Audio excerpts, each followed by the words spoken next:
Esse é o programa OAB Nacional, uma produção e realização da Ordem dos Advogados do Brasil. Aqui você fica por dentro das novidades da advocacia e dos últimos acontecimentos do Judiciário. Fique com a gente, já estamos no ar.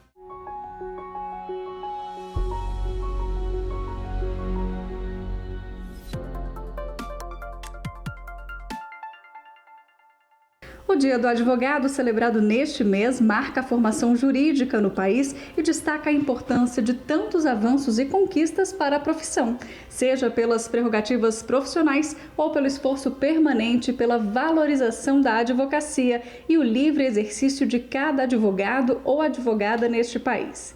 Por conta da importância da data, uma sessão solene na Câmara dos Deputados homenageou os mais de 1.400.000 advogados e advogadas do país. Acompanhe. Sem advocacia, não há cidadania. Em momentos de turbulência institucional, reiteramos nossa atuação independente, amparada pelo respeito mútuo e equidade.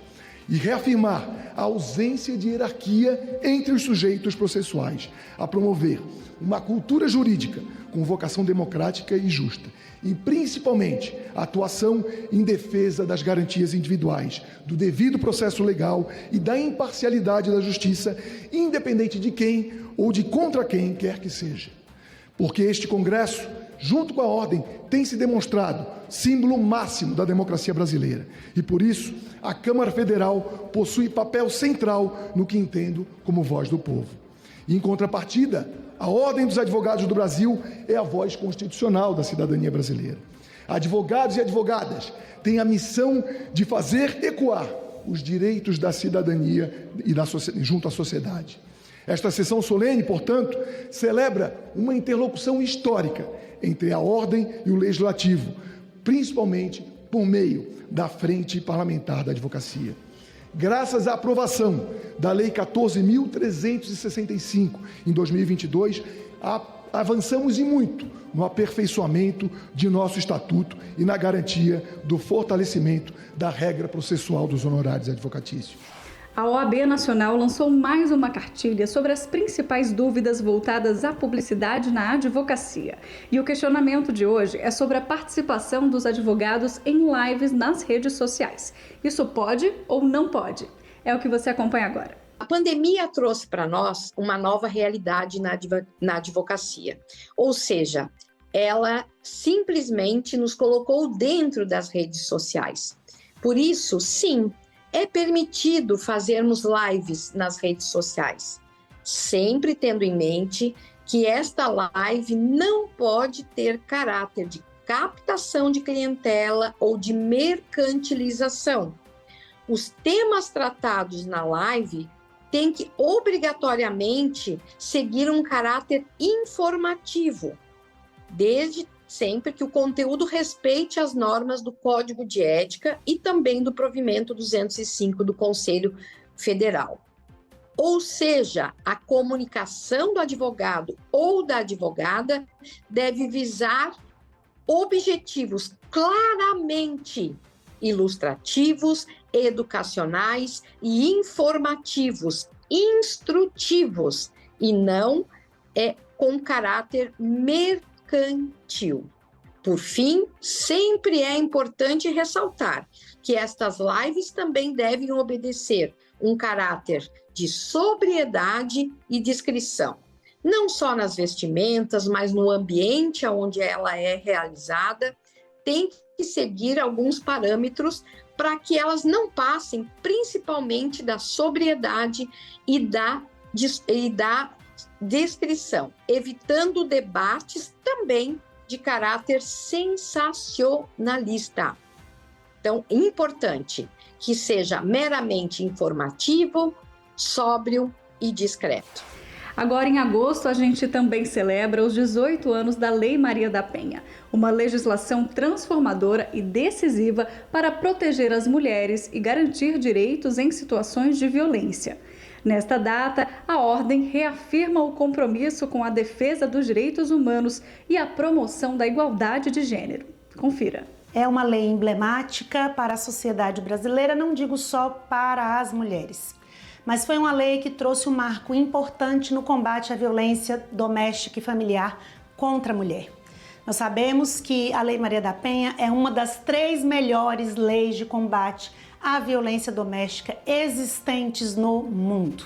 Foi um parâmetro muito importante em 2006, porque trouxe uma discussão que há séculos já se tratava, que é a violência praticada contra a mulher por ser mulher, dentro do âmbito familiar e doméstico. Desde 2014, iniciamos uma jornada, então, de construção de espaços de poder para as mulheres. Começamos com 30% dentro das chapas nas eleições, passamos, então, para 50%, a abertura dos espaços e as políticas afirmativas em razão da raça, com um ponto de 30% dentro das chapas, e hoje chegamos com um marco importante, que foi o provimento 222 de 2023, que criou a violência política praticada contra as mulheres.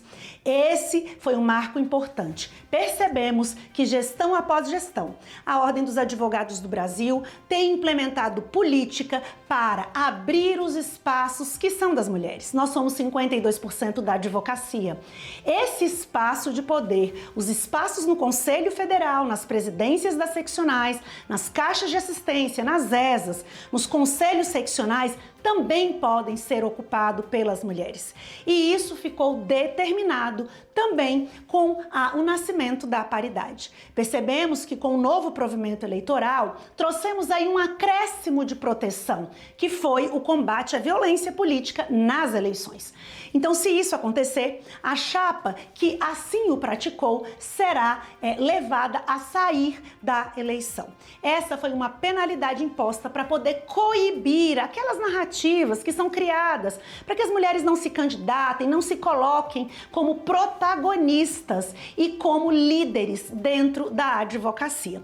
Esse foi mais um avanço conquistado, assim como a nossa lei, que também criou a infração ético-disciplinar do assédio moral, sexual e da discriminação, podendo sim serem processados pelo nosso Tribunal de Ética. Todos esses são avanços, não são suficientes, mas nós estamos caminhando.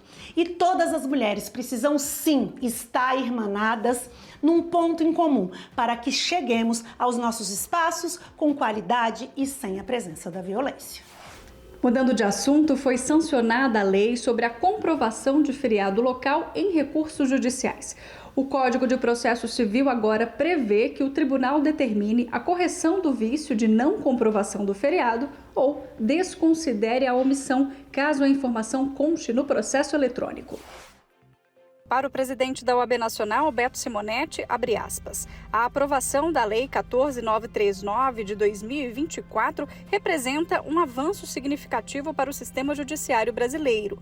Com a alteração do CPC para permitir a correção de vícios relacionados à comprovação de feriados locais, garantimos maior eficiência e justiça nos processos. Essa conquista é fruto da luta do CFOAB no Congresso Nacional e reforça nosso compromisso com a melhoria contínua do processo judicial. Fecha aspas.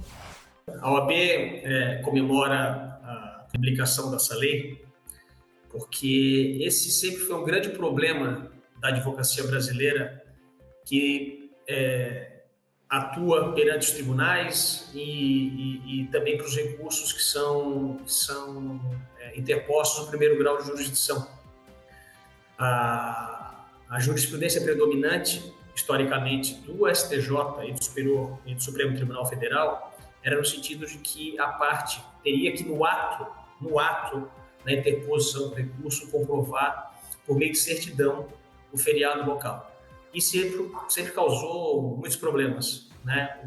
O cidadão espera que um processo termine com uma decisão a respeito do mérito, que a última decisão do processo seja uma decisão que diga que João tem razão ou Maria tem razão.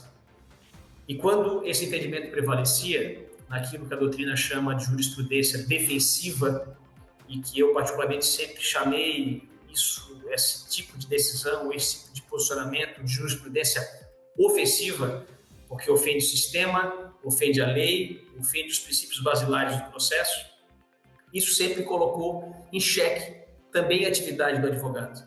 porque você consegue explicar qualquer coisa para o seu cliente, menos que o processo dele terminou, porque o tribunal entendeu que o recurso tempestivo era intempestivo, porque no ato da interposição não houve a comprovação do feriado local.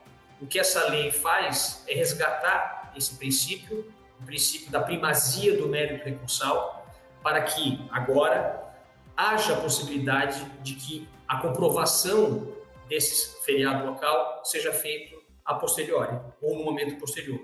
Então, a lei diz que mantém o entendimento, ou a primeira parte do dispositivo diz que essa comprovação deve ser feita no ato da interposição, mas se o advogado não o fizer, ele será intimado para comprovar no momento posterior.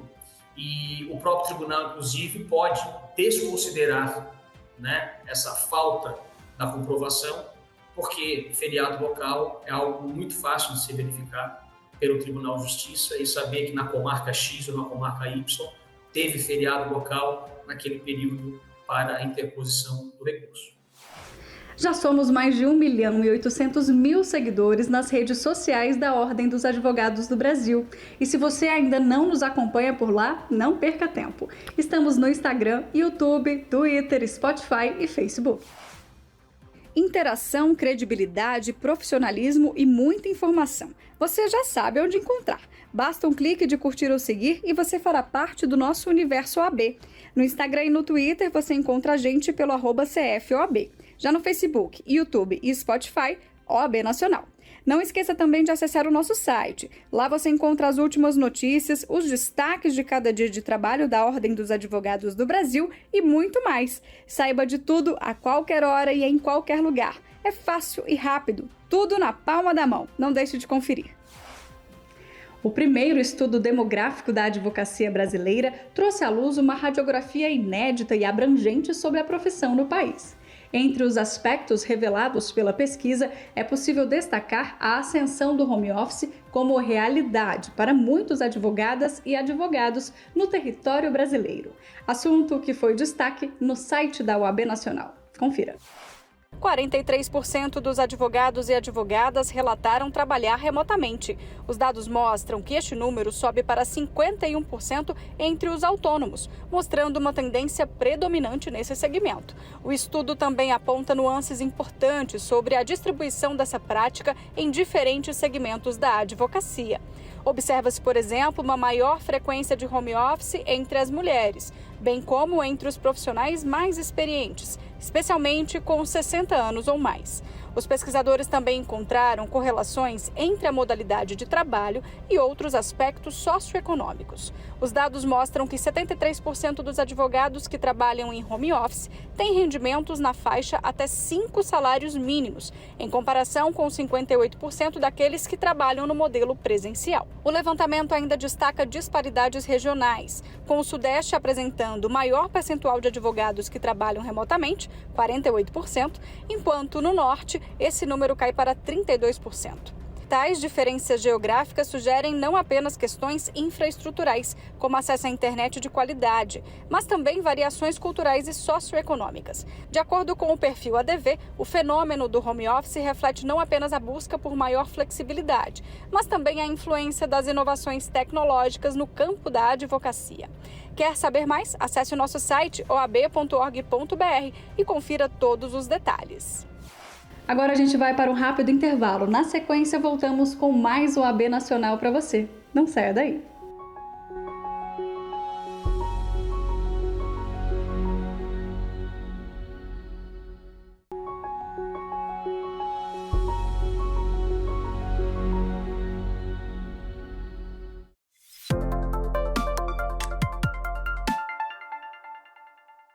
Infelizmente, ainda é comum ver por aí situações discriminatórias que atingem principalmente pessoas com deficiência, sejam em atos ou pela omissão de condutas previstas na legislação. Em casos assim, as condutas têm sido punidas pelos tribunais brasileiros? É o que a gente acompanha agora. É uma preocupação constante, né? Não só da OAB, como de todas as pessoas que advogam pelo direito às pessoas com deficiência, que militam na causa, né, que a gente tenha, além das denúncias, a participação dos ministérios públicos e o judiciário, quando demandado, que haja as condenações quando se caracterizarem ali crimes de discriminação. Lembrando que a discriminação, de acordo com o nosso ordenamento jurídico, é crime, discriminar alguém em função de sua deficiência, que pode ser punido com até 5 anos de reclusão, além de multa, né, se for cometido, por exemplo, através de um meio de comunicação social. Então, essa preocupação existe. Recentemente, eu tive participação em uma reunião do CNJ, Comitê de Pessoas com Deficiência, e também levei essa preocupação lá, né? A gente fez um protocolo formal sugerindo uma campanha contra o capacitismo, uma campanha nacional, foi aprovado pelo comitê, estou falando aqui em primeira mão para vocês, inclusive, e a gente espera que tenha, né, no bojo dessa campanha também, uma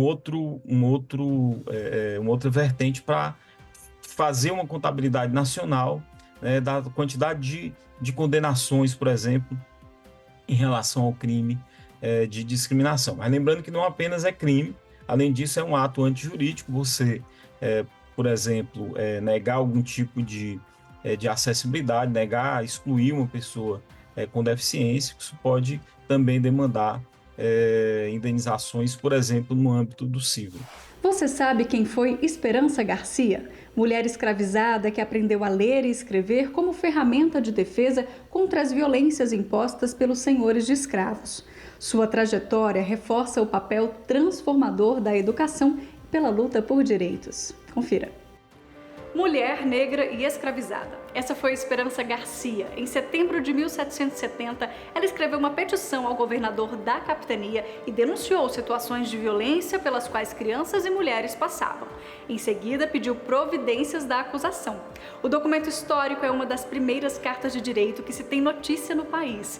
Reconhecida pela seccional da OAB no Piauí em 2017 como a primeira advogada piauiense. Na ocasião, a seccional produziu o dossiê Esperança Garcia, símbolo de resistência na luta pelo direito, de 149 páginas. O ato simbólico, 247 anos depois da carta destinada ao governador, é também chamado de primeiro habeas corpus do Brasil.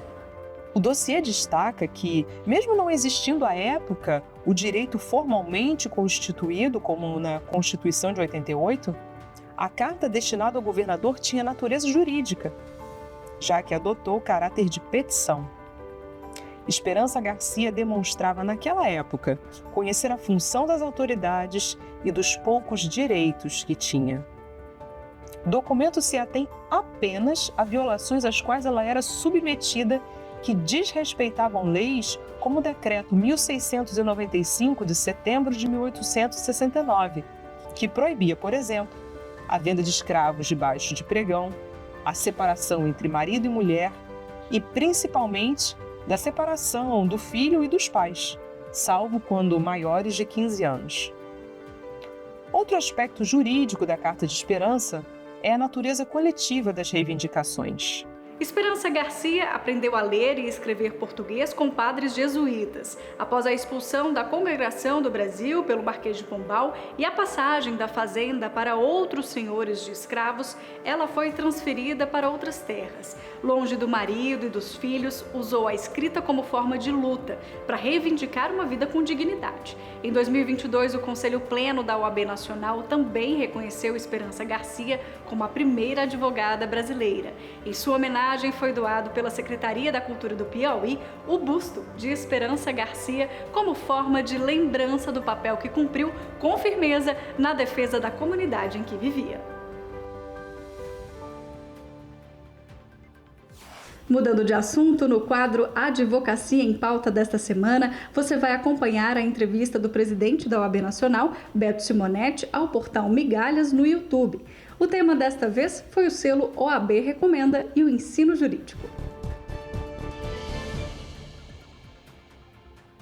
Entregamos desta gestão para 198 instituições de ensino superior.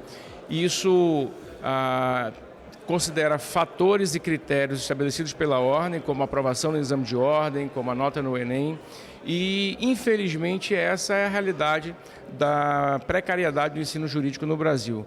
Nessa edição, nós conseguimos premiar menos de 10% dos cursos de direito em curso no Brasil. Portanto, há de ser repensado o novo formato para os cursos de direito no Brasil, para que nós possamos qualificar não só esses profissionais, mas entregar também um bom serviço à sociedade. Presidente, o senhor acredita que esse baixo índice foi devido ao quê? A falta de comprometimento de inúmeras universidades no Brasil para com os seus alunos, para aqueles que entregam os seus sonhos a essas instituições de ensino superior. Temos hoje no Brasil mais de 900 mil vagas de direito disponível. E isso certamente comunica e reflete com a má qualidade de ensino. A revista Justiça e Cidadania, edição de agosto, já está disponível para leitura. A publicação deste mês destaca a proteção de quem protege a justiça. Confira. Para o presidente nacional da OAB, Beto Simonetti, a busca pela paz, pela democracia e pelo cumprimento efetivo da lei tem se tornado uma tarefa cada vez mais desafiadora para a advocacia brasileira.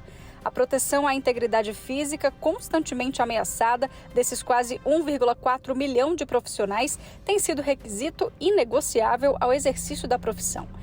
É nesse contexto que a Ordem dos Advogados do Brasil tem se posicionado firmemente perante ao Congresso Nacional, propondo que parlamentares abracem essa luta, que consequentemente é travada em favor da sociedade. Ainda para Simonetti, o avanço dessa atuação tem sido visto a cada atualização que recebemos das comissões, tanto do Senado quanto da Câmara dos Deputados. Recentemente, a Comissão de Constituição e Justiça da Câmara colocou em pauta a votação do projeto de lei número 212 de 2024, que altera o Código Penal para incluir a tipificação do homicídio qualificado contra advogados. Além disso, a OAB tem pressionado por mudanças legislativas frente aos crescentes casos de agressões e crimes brutais contra advogados, como o PL, que propõe a criação de medidas protetivas de urgência que podem ser concedidas por um juiz federal ou estadual ou por uma autoridade policial responsável pelo boletim de ocorrência ou inquérito. Por fim, o presidente da Ordem conclui: a OAB tem trabalhado incansavelmente para garantir a aprovação dessa medida, enfatizando a necessidade de proteção imediata e eficaz para aqueles que defendem os direitos da sociedade. Desde a formulação dos projetos de lei, passando pela articulação política e a mobilização da classe advocatícia, até a pressão constante sobre os legisladores, a OAB tem se empenhado para garantir que esses projetos avancem. O artigo na íntegra você confere em editorajc.com.br. Não deixe de ler. A Escola Superior de Advocacia Nacional promoveu no YouTube mais um debate voltado à inteligência artificial e às eleições. A convidada desta vez foi a professora e doutora em Direito, Fernanda Lage. Acompanhe.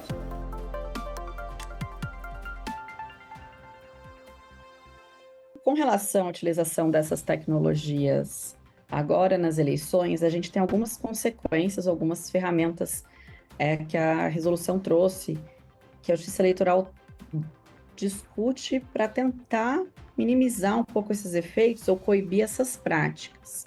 Quando a gente fala de uso de IA na campanha, você tem 3 possíveis situações que uma não exclui a outra. A primeira, a gente está falando de uma propaganda irregular pela utilização da inteligência artificial. Então, utilizou de um deepfake, um vídeo falso, para prejudicar um candidato ou candidata ou para beneficiar o próprio candidato ou candidata. Essa, por exemplo, é uma situação vedada e que pode configurar propaganda eleitoral irregular. E aí, você pode, então, ter a condenação no pagamento de multa e remoção dessa propaganda. Só que se eu tenho, como o Dr. Rony falou, um contexto reiterado, em que, por exemplo, eu tiver ali a utilização de um recurso que ele é indevido, ou se eu tiver a malversação da utilização dos meios de comunicação social, ou se eu tiver algum tipo de abuso, então uma situação que extrapola a mera propaganda irregular, mas ela, no conjunto, ela tem um impacto e tem a possibilidade de você desequilibrar o pleito eleitoral, então violando a igualdade do processo eleitoral, é possível a gente falar na ocorrência de abuso, que é uma outra categoria, né, que enseja responsabilização eleitoral, e aí a gente pode ter, né, abuso do poder político ou do uso indevido dos meios de comunicação social, e isso pode acarretar, isso tem consequências mais graves, como a cassação do registro ou do mandato, sem prejuízo também de responsabilidades com relação à eventual falsidade eleitoral, eventual prática de crime de falsidade eleitoral. Então, veja que a gente tem uma série de gradações de consequências, que eu posso ter a mera propaganda irregular, mas eu também posso ter a prática de um abuso, e que isso pode culminar, inclusive, na cassação do mandato, se aquele candidato ou candidata for eleito ou eleita, né? Ou até do registro. E aí a gente também está falando de uma pessoa que vai ficar inelegível por 8 anos. Este programa é mais uma produção da Ordem dos Advogados do Brasil. Aqui você fica por dentro das informações da advocacia e do judiciário, além de acompanhar entrevistas especiais, matérias exclusivas e muito mais. Eu sou Mariana Xavier e agradeço pela sua companhia. Eu te espero na próxima semana. Até lá!